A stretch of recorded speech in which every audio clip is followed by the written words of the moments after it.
My name is Dr. Abdul Wahab, physiotherapist.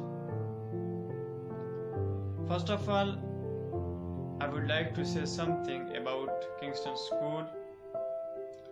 So I went there. I observed a lot of qualities in the children, in the staff, in academic.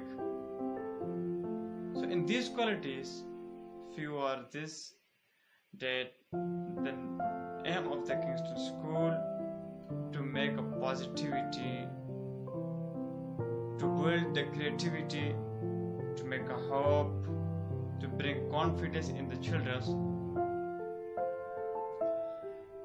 So in these days, I did not observe from the face expression of the children's sadness, hopeless.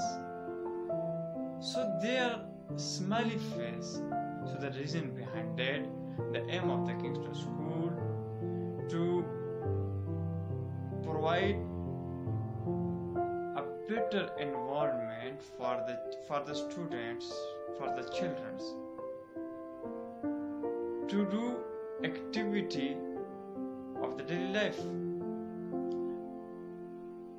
So the Kingston School organize physiotherapy, daycare, for stroke management, for cerebral palsy, for sciatica, for bell palsy, for frozen shoulder, for ankle pain, knee pain, low back pain, running injuries. So these are deformities will be managed in Kingston School.